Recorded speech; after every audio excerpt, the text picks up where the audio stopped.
Well, my last period was today was study hall. To be honest, I kinda just lost track of time. That makes no sense though. You would have just heard the bell ring at least. I must have not heard it since I was practicing the piano. The piano? I wasn't aware you played music at all, Monica. I don't really. I just kinda started recently. I've always wanted to learn piano. That's so cool. You should play something for us, Monica. Monica looks at me. Maybe once I get a little bit better, I will. Yay! That sounds super cool. I'd also look forward to it. Is that so? Why did I just turn British there? Is that so? Or just, I don't know, something weird. In that case, I won't let you down, Nim. So I didn't miss anything, did I? Not really. No, not really. I choose to leave out Sayori's mischievous escapade. Escapade. I'm really curious to talk to Yuri a little bit more. But at the same time, I would feel bad for distracting her form of reading. You know, I did that before. I just always felt bad for distracting this one person because she would always have her head buried into her phone, and so I was like, oh man. Every time I talked, she would put the phone down. It's like, oh geez, am I disturbing something important? Yeah, I think you're supposed to kind of relate to these characters, even though you're not supposed to, I think. But I am playing a dating simulator after all. Once it starts to pick up, you might have a hard time putting it down. It's very engaging and relatable story. Is that so? What's it about anyway? Well, Yuri closes the book and scans her eyes over the back. The book is titled Portrait of Markov. Portrait of Markov. There's an ominous looking eye symbol on the front cover. Alright. Well, I just wanted to make sure I didn't accidentally give anything away. Basically, it's about this girl in a high school who moves in with her long-lost younger sister. But as soon as she does, her life gets really strange.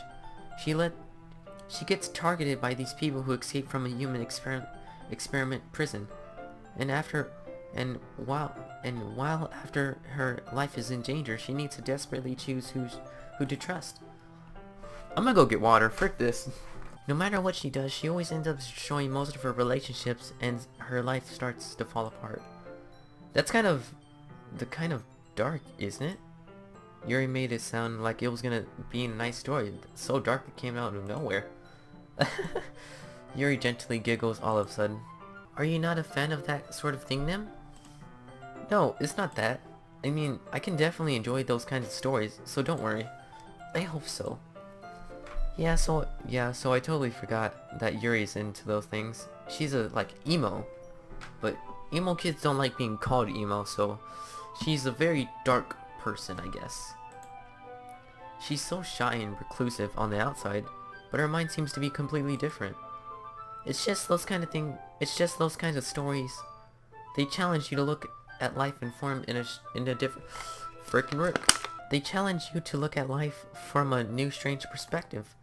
When horrible things happen, not just because someone wants them to be evil, but because they have their own goals or their own philosophy that they believe in. Then suddenly, when you thought you related to the protagonist, they are made out to be the naive one for letting their one-sided morals interfere with the villain's plans. I'm rambling, aren't I? Not again. I'm sorry. Hey, don't apologize. I haven't lost interest or anything. Alright, it's fine. I'll sit right here. Is it fine if I sit right here? I slip into the seat next to Yuri's. Yeah. Are you sure? You seem a little apprehensive. I'm sorry. It's not, I don't want you to. It's just something I'm not very used to. That is reading company with someone. I see. Well, just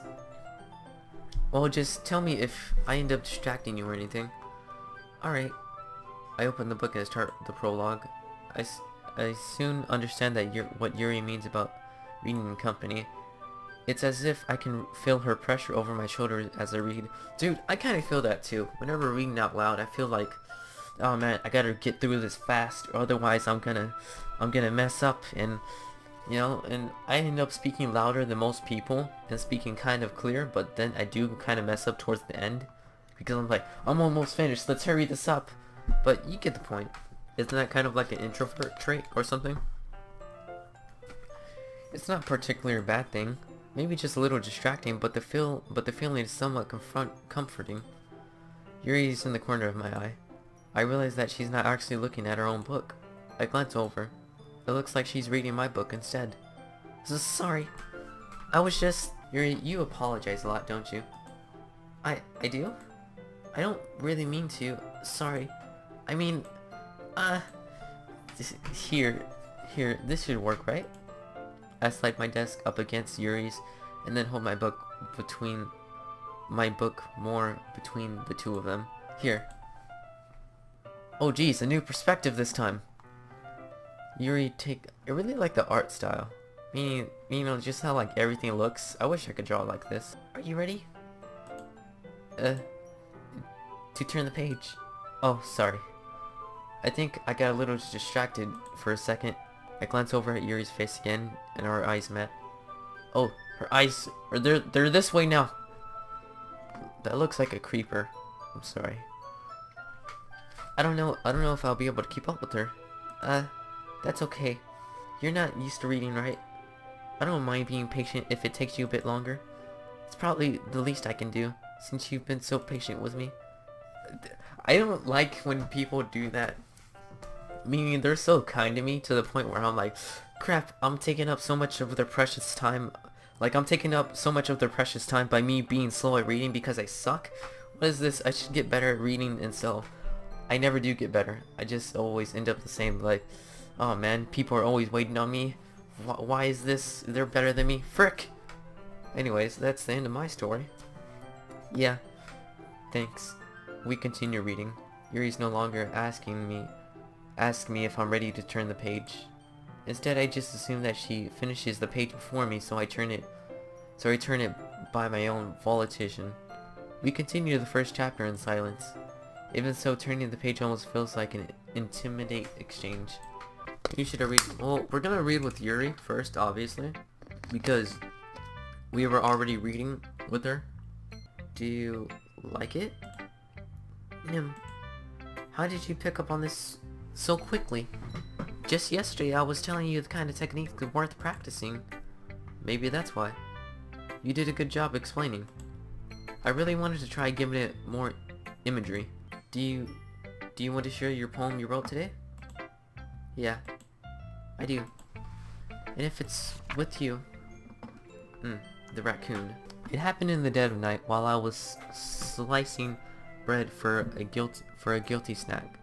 My attention was caught by the scuttering of a raccoon outside my window.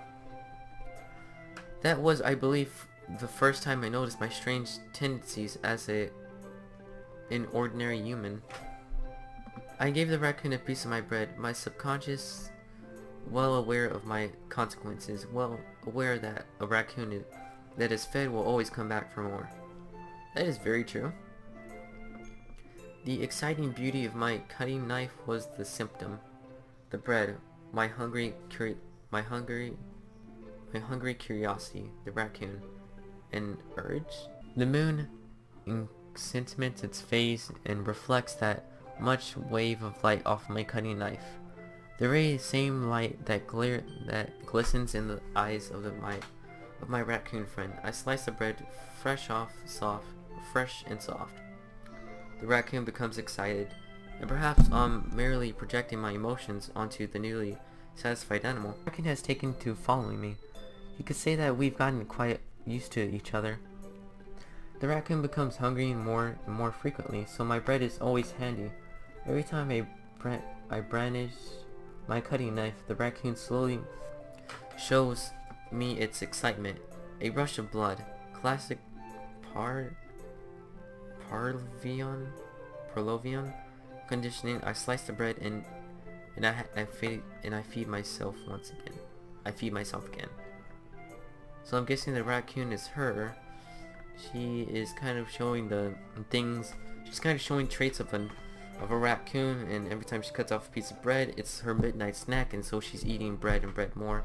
I think that's what it is, anyways. I was a little more darning than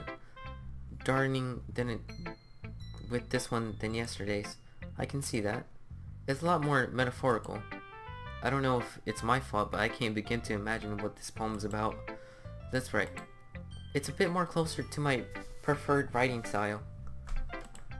Using the poem's canvas to express vivid imagery and conveying the emotions through them. Yeah, if I take it to the fact value, then I can't even figure out what it's supposed to mean. Well, I think it's something that different people can relate into in their own way. I want to express the way that it feels me to indulge in my more unusual hobbies. It's those sort of things that I usually force to keep to myself, so sometimes I enjoy writing about them. You know, we made Natsuki kind of upset yesterday, so we'll go with her. Well, it's not really any worse than your last one, but I can't really say it's better either. Come to think of it, that kind of reminds me of Sayori's poem from yesterday. You think so? Yeah, well, I guess you've been friends for her a long time, so you might as well be on the same wavelengths. Oh, man, I had that before. It's like you have a friend and you get told, hey, you know, you two act the same and have the same tendencies a lot. It's like, yo, are you related? And no, we weren't related, even though we kind of had the same haircut, but mine was better. I'm kidding, kind of. But yeah, we had the same haircut and such, and people are like, oh, you two would be such a great couple. I'm like, yo, chill. Essentially, yeah, I don't know why I'm like telling you guys about this or how I'm relating to these characters, even though almost anybody could relate to these characters. Oh yeah, I guess I'm supposed to show my poem here. Oh, Amy likes spiders. You know what I heard about Amy? She likes spiders. Itchy, wriggly, hairy, ugly spiders. That's why I'm not friends with her. Amy has a cute singing voice. I heard her singing my favorite love song. Every time she sang the chorus, I don't know, my heart would pound to the rhythm of the words. But she likes spiders. That's why I'm not friends with her. One time I hurt my leg really bad. Amy helped me up. She took me to the nurse. I tried not to let her touch me. She likes spiders, so her hands are probably gross. That's why I'm not friends with her. Amy has a lot of friends. I always see her talking to people. She probably talks about spiders. What if her friends start to like spiders too? That's why I'm not friends with her. It doesn't matter if she has other hobbies. It doesn't matter if she keeps it private. It doesn't matter if it doesn't hurt anyone. It's gross. She's gross. The world is better off without spider lovers. And I'm gonna tell everyone. Not so bad, right? Not bad, right? It's quite a bit longer than yesterday's. Yesterday was too short. I was just warming up. I hope you didn't think that was the best I can do. No, of course not. Anyway, the message is pretty straightforward in this poem. I doubt I have to explain it. Sometimes you can explain complicated issues within such simpler analogies. And that's what helps people realize how stupid they're being. Like anyone would agree with that subject. This poem is an ignorant No, we'll head for Sayori first. Oh, I like this one, Nim. It has some nice feeling in it. I'm glad. I'm glad. Still though, your tone makes it sound like you liked yesterday's poems better. I guess you caught me. Sometimes you don't. Oh, okay, frickin' Rick. Okay, I get it now. I get it. The words mean something. They're each gonna like the poems in a different way, so she's gonna like it less because she got picked less. You can read my poems now, okay? Bottles. I pop off my scalp and lick the lid of a cookie jar. I pop off my scalp like the lid of a cookie jar. It's a secret place where I keep all my dreams. Little balls of sunshine all rubbing together like a bundles of kittens. I reach inside with my thumbs and forefinger and pluck one out. It's warm and tingly. But there's no time to waste.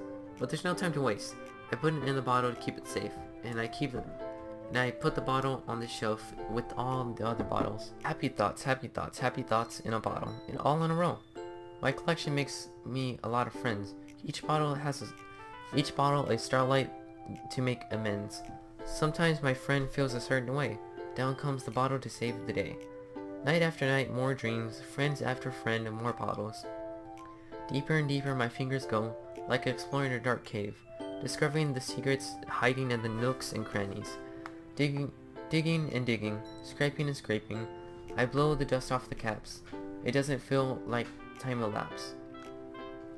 My empty shelf could use some more. My friends look through my locked front door. Finally all done, I open and come in my friends. And they come in such a hurry. Do they want my bottles that much? I frantically pull them from the shelf, one after another, holding them out to reach in every friend, each and every bottle, but every time I let one go, it chatters against the tile between my feet. Happy thoughts, happy thoughts, happy thoughts. In shards all over the floor. They were supposed to be for my friends who aren't smiling. They're all shouting and pleading something, but all I hear is echo, echo, echo, echo inside my head. Holy crap! Sorry, did you really write this? Of course I did. Didn't I tell you yesterday I was gonna write the best poem ever? Yeah, but I mean, I didn't expect something like this coming from you. Monica taught me a whole lot, and I've been really in touch with my feelings recently. I see that. It's almost kind of creepy. Creepy? Well, not that exactly. Maybe because I'm so used to you being so cheerful. Well, never mind. I'm thinking this too hard. I'm thinking too hard about it. The point is, it came out good. You should be proud of it. You've gotten pretty passionate about this, huh? I hope you keep it up. Yeah. Writing is the best. I'm gonna keep my writing until I die. Don't get ahead of yourself. Hi again, Nim. How's the writing going? Alright, I guess. I'll take that. As long as it's not going bad. I'm happy that you're applying yourself. Maybe soon you'll come up with a masterpiece. I wouldn't count on that. You never know. Want to share your poem you wrote for today? Sure, here you go. Great job, Nim. I was going ooh in my head while reading it. It was really metaphorical. I'm not sure why, but I didn't expect you to go something so deep. You want to read my poem now?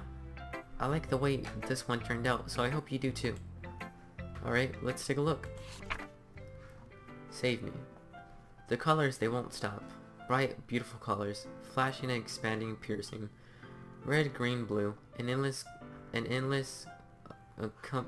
symphony of meaningless noise. The noise, it won't stop. Violence, grating waveforms. Squeaking, screeching, piercing, causing target. Like playing a chalkboard on a turntable.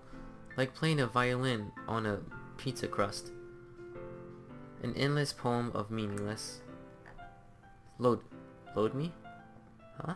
It's even more abstract than your last one. I guess it's just the way I write. I'm sorry if you don't like it. No, I never said that. It's just the kind of thing you never really seen before, I guess. I kind of like playing with my space on my paper. Choosing where and how to space your words can totally change the mood of the poem. It's almost like magic. The way I wrote the lines really short makes me feel like they're trying to speak over the noise. Here's Monica's writing tip of the day. Sometimes you'll find yourself facing a difficult situation. When that happens, don't forget to save your game. You never really know when you might change your mind, or when something's unexpected happens. Wait, is that the tip about writing? Wait, is that even a tip about writing? I'm gonna save this.